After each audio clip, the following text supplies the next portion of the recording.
A very good morning, dear students. Welcome to e-learning classes of Sacred Hearts of the subject Business Studies.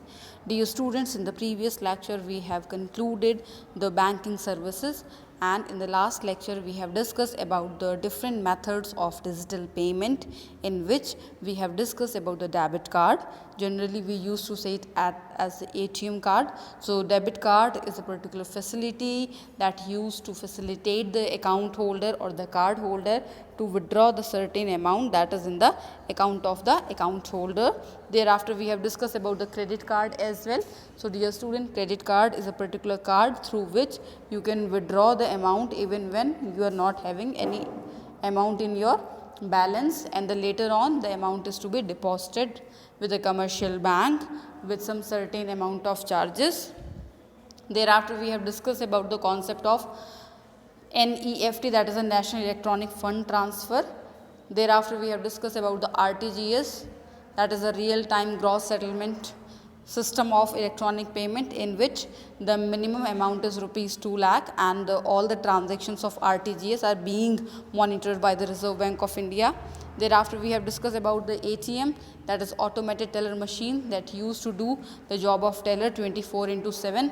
And the last but not the least, we have discussed about the digital cash or e-cash that is used through the different apps such as the Paytm, Bheem and so on. Dear students, today we are going to start the second type of banking services today, that is the insurance services. So let's get started.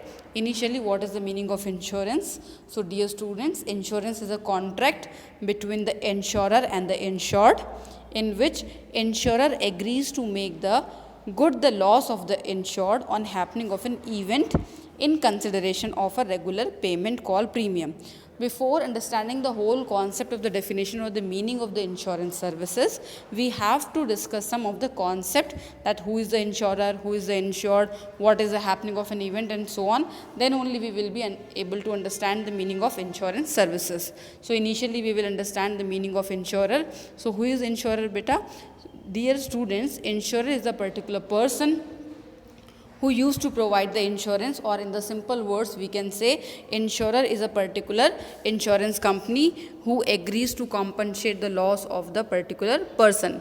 Thereafter the second concept is insured. So insured is an individual or the firm who used to take the insurance policy so that the loss can be compensated in return of the regular payment called premium.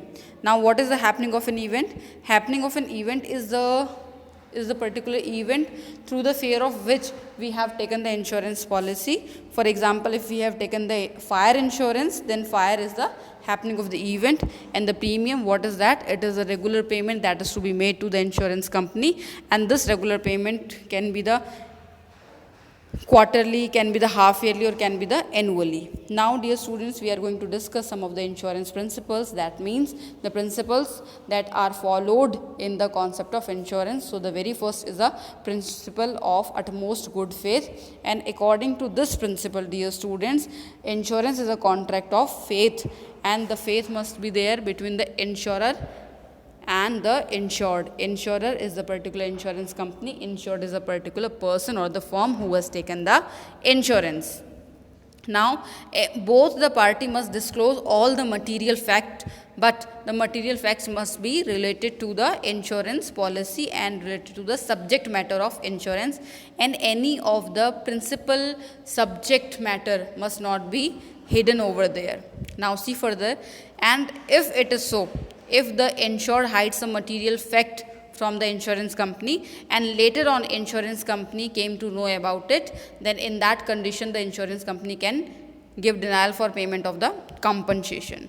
For example, if a person has taken the life insurance policy by hiding the fact that he is a heart patient and later on he dies due to the heart attack, and insurance company came to know about it that he was already a heart patient, then in that condition the insurance company will deny for giving the compensation.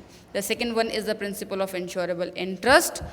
Dear students, according to this principle, the insured must have some insurable interest in the subject matter of the insurance policy. In the simple words, we can say that the subject matter must be related to the insured. Without interest, taking any of the insurance policy is the act of gamble and fraudulent, and it is not permitted by the law. Thereafter, in case of life insurance policy, in that condition, the insurable must be related or must be in relation to the insured person. For example, a person can take the insurance policy for the spouse, for the children, but cannot take the insurance policy for a stranger. And the last principle for today, that is the principle of indemnity. According to this principle, the insurance is a contract to bring you back in the back position, bring you back in the same position before the loss. That means insurance is not a contract of making profit. So whatever the amount of loss is there, only that will be compensated. For example, there is a particular person who has taken the insurance against 2 lakh rupees of the fire, and due to fire there happens the loss of rupees 1 lakh. So in that condition, the insurance company will pay only or give the compensation of rupees 1 lakh only, because if the 2 lakh rupees will be paid, then it will become a event of profit. And the basic principle is that insurance is not a principle or the contract to make profit. So whatever the amount of loss is there, only that will be compensated. In the next lecture, dear students, we will complete all the rest of the principles of insurance. This is all about today. God bless you all. Lots of love. Take care all.